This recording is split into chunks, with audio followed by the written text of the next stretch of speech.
We might use what feels most comforting, and that may be spiritually based, and it may be something that carries truth. Yet, at the same time, we might be using that to prop up the uncomfortable truth that we are in a situation that is not fine, that we are telling ourselves is fine, because we've been living our whole lives in houses that were on fire and we don't really know anything different. They don't want to be asked questions. We need to ask them anyways. Okay, all the questions.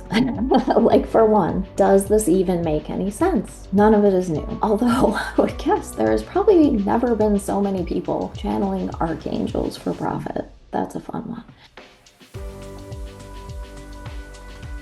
Welcome, guys. Today we're going to talk about bypassing, dissociation, and transcendence. Also about the potential predatory nature of spiritualized messaging and how we can be on the lookout for that. And I'm also going to explain why some of us have more of a tendency toward using the spiritual as an escape hatch, and what we might do to shift that. Because some of us are like the cute little meme dog who's sitting in the house on fire and saying, this is fine, when things are clearly incredibly not fine.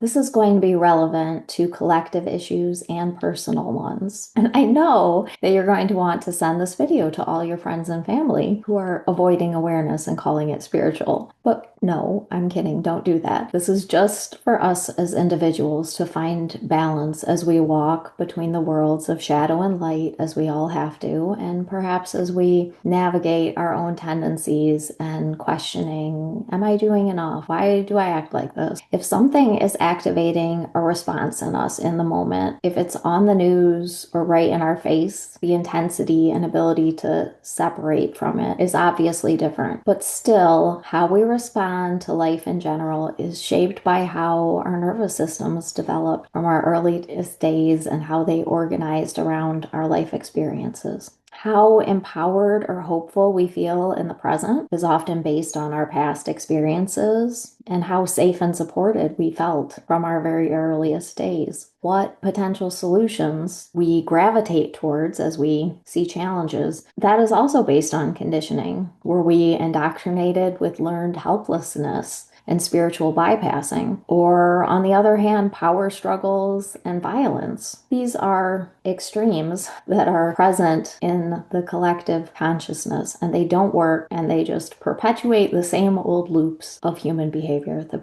we've been seeing forever and that we want to break free from. Everything on this channel is designed as a resource for people recovering from trauma or difficult life experiences. We're going to briefly touch today on birth trauma and infant trauma, which was a focus of the professional mentorship that I did for 2 years with somatic psychologist Annie Brooke. So if that topic is a tender place for you, and it is for some, be tender with yourself. And not that we should be afraid of our feelings coming up. It's a very good thing. But if we're touching on something tender in any particular video, I will just try to let you know so you can make sure you have space for that. As the collective shadow is becoming more visible, for some of us with trauma histories, this is our realm, and not because it was one we wanted, but because we've been prepared for it. We've faced and transformed our own gremlins, as we call them here in the Story Medicine series. It has equipped us to sit with the shadow side of reality and to perhaps hold space for victims and to see ways forward. On the other hand, if we have not done the work to know our response patterns and to be able to interrupt and shift them as needed, we can be pretty vulnerable to being pushed along by the collective intensity. And naturally, again, when we're activated by something, our strongest pathways of response are what our systems go for. For some, it's fight. For some, it's fawning, flight, running away, or dropping it quickly into an immobilized freeze state. And I've said it before, and I'll say it again. There are no morally superior nervous system responses.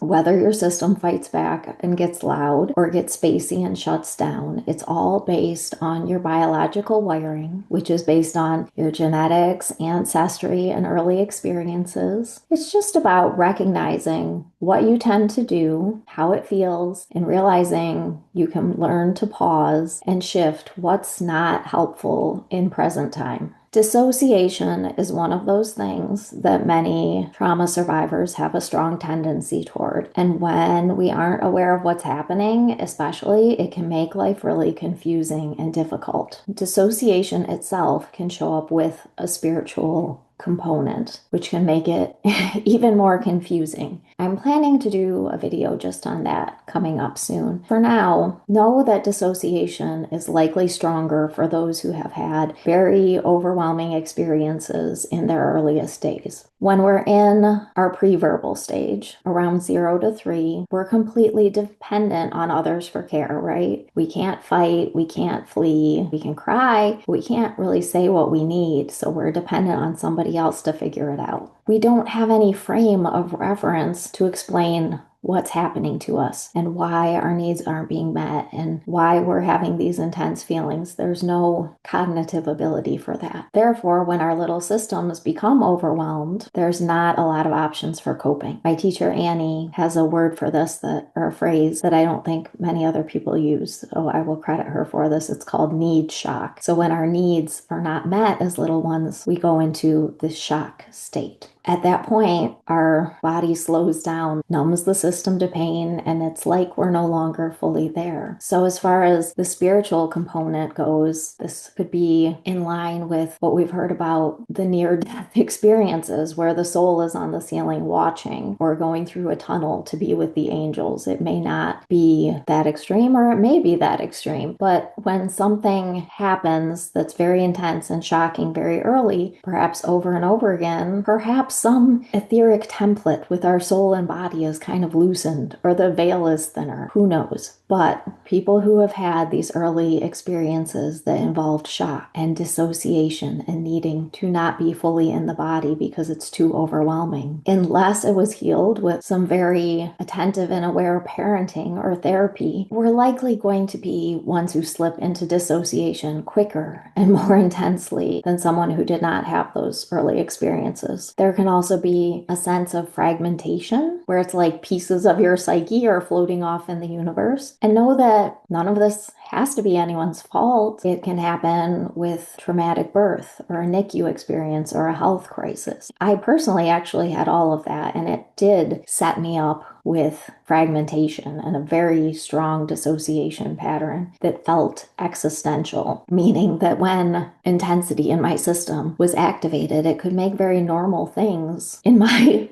very adult life feel like life or death. And that survival chemistry would just flood my system. And I would have the feeling of both needing to find a way to escape and yet being immobilized. In that case, whoosh, it's like you're out of your body. So, in cases of childhood trauma in general, our systems may have had to learn to tolerate the intolerable, and perhaps on a very long-term basis. And again, we can have a really fast-moving biological escape hatch that checks us out when things feel too intense. Maybe we've never even fully come out of the tendency to not be fully present. We may just have layers of freeze in our systems, and we're trying to function like that, and it's really exhausting. So when the body is so full of stored survival stress from the past and perhaps feeling very armored or hypervigilant or reactive, while maybe still being in toxic situations that one doesn't see a way out of, maybe burying emotions on a daily basis, just trying to cope. That's where you are, and you're presented with more overwhelming stress. Of course, your system is going to look for the escape hatch, and sometimes that looks very undramatic, especially from the outside. Sometimes it's just holding it together, letting your biology check you out. This is fine,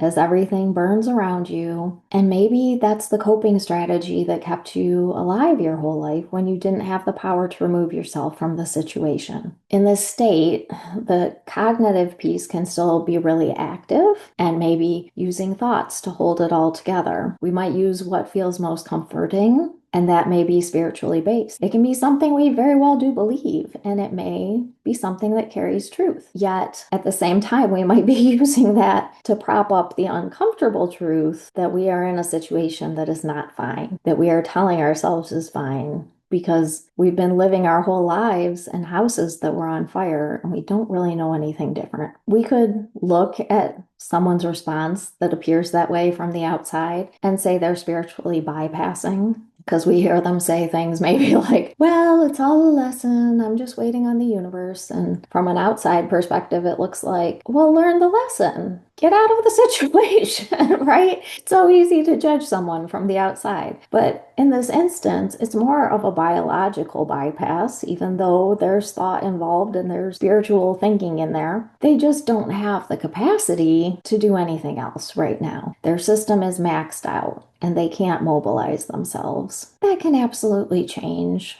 And we want it to change. We want to become empowered to take action and improve our lives and our families and our communities. And we want to clear out the stored survival stress and be navigating life in real time. Yet, this little tangent has just been to acknowledge that sometimes we're not there yet. We're just doing the best we can with what we have in the moment. And so are most others, right? So we can give them the benefit of the doubt, perhaps. Okay, so maybe that's us. Maybe we have a tendency to dissociate, at least on some level. So maybe we have that tendency to dissociate, to disappear on ourselves when things get intense and overwhelming. And simultaneously, we may, have that extrasensory radar that's really honed to where we can tune in to things outside of us, to people outside of us. Maybe as we're leaving our bodies, going into other people's fields, kind of merging with the universe, we may be more tuned into the spiritual with those gifts honed in the fire. This may be part of the wisdom that we find in our wounds, and that is a beautiful thing. Yet, as we're exploring that, perhaps simultaneously, we're just trying to feel better, increase our quality of life. We may find the packaged, feel-good, spiritualized messages feel pretty good. They may be quite seductive, even if they don't fully serve us. Part of that is because there's often truth in them. You may or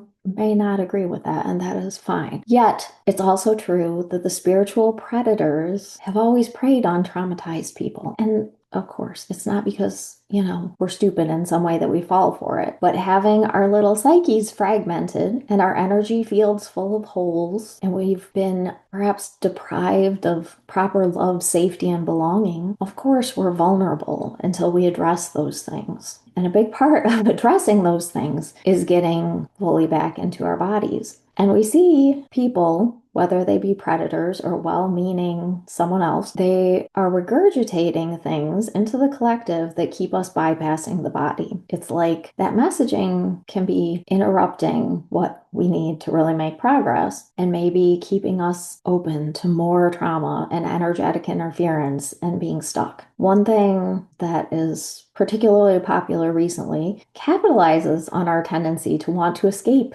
the present 3D world, and that perhaps if we are already spiritually inclined, that we relate to it, and that is seeking spiritual experiences through practices and psychedelics when maybe we've been having spiritual experiences our whole lives. We don't need to go any further out in the cosmos. We need to master being anchored into our bodies and meeting day-to-day challenges. So I think the most important thing to realize about messaging that includes spiritual bypassing on some level is that the messaging itself can be a power grab, taking power away from the individual. And it's often associated with the New Age thinking, but it's really not new. And it's also not necessarily innocent at its core. I just shared a video on emotional power and manipulation tactics, and this really tracks with that topic. Spiritual bypassing is really using spiritualized thought systems or practices to override reality and one's natural responses. That is not an official definition, so you can look it up if you want,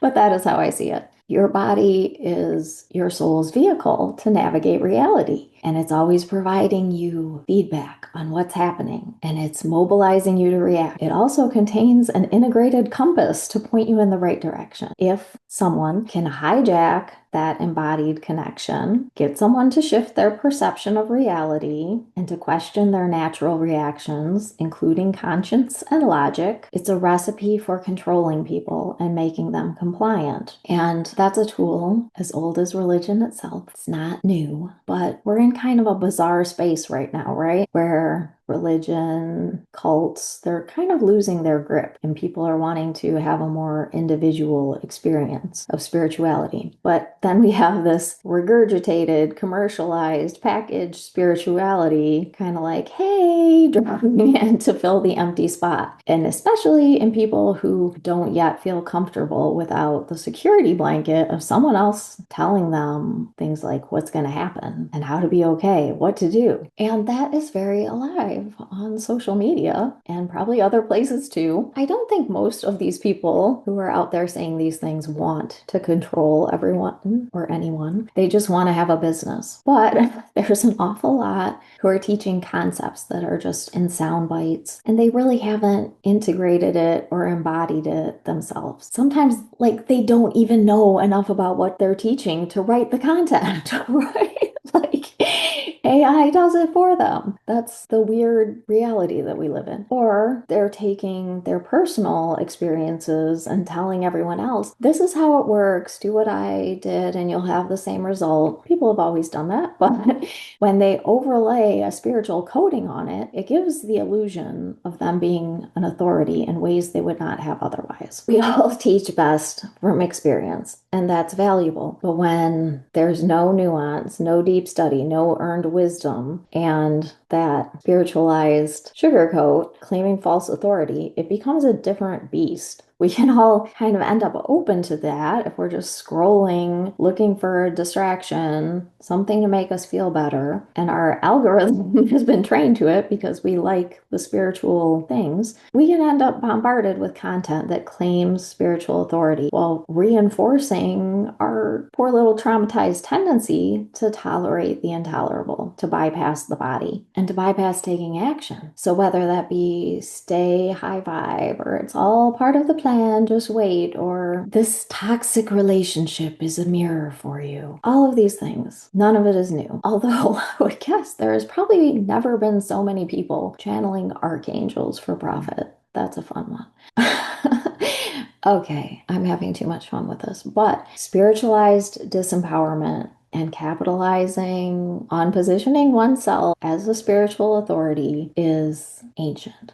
You know, how many atrocities have happened because people outsource their conscience to someone who claims to speak for God? We could go on. I'll be honest, I am quite spiritually minded, and I believe there is a lot of truth in spiritual teachings, but we all need to use our discernment. With any particular paradigm, we have to ask questions, right? A lot of people don't want to be questions, especially people who claim to speak through the spirit realm. They don't want to be asked questions. We need to ask them anyways. Okay, all the questions. Like, for one, does this even make any sense, right? Does it make any sense? Or if I didn't believe this, what would I do differently? Is this message that I'm getting shifting power dynamics in some way? Is it giving more power or less accountability to individuals who are hurting others? Is it saying someone else has access to information that I don't? Is it collapsing personal power and perpetuating an immobilized freeze response? So these are things to examine. You can think of your own questions, no doubt. And when we're engaged in that kind of curiosity, it's very dynamic, right? It's kind of like, yeah, asking questions. It feels good, feels empowering. So let that curious energy go through your system, right? Not just making it a mental exercise. Just that kind of energy has a bit of fight in it, right? It reminds those of us who have that tendency to freeze that we still have a little more juice in us. And really getting to that juice, thawing out the layers of freeze, we have to cultivate our own embodied connection, presence, the capacity to meet life in real time. It's a whole thing. And this is where I wanted to talk a little bit about transcendence. We might ask, is the dog saying this is fine, experiencing transcendence? And I'm going to say no.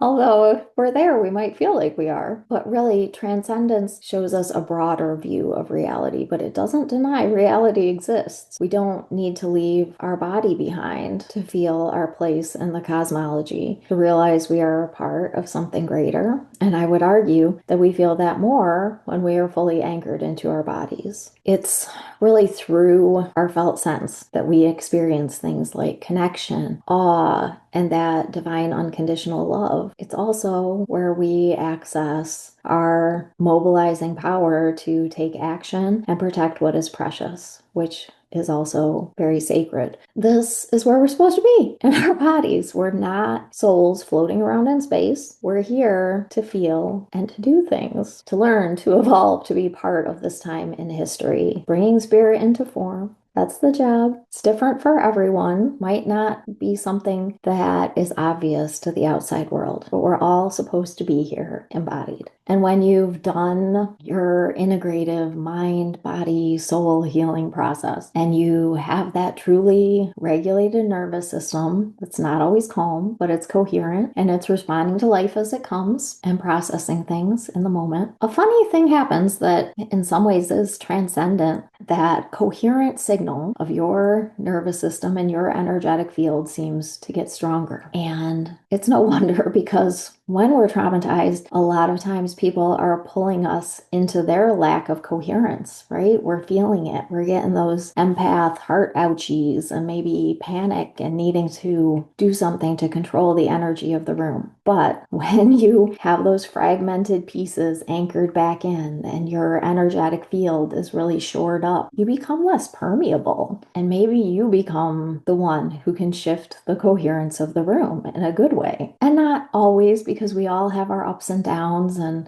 some people are going to affect us more than others. Like as a mom, they say that you're only as happy as your most unhappy child.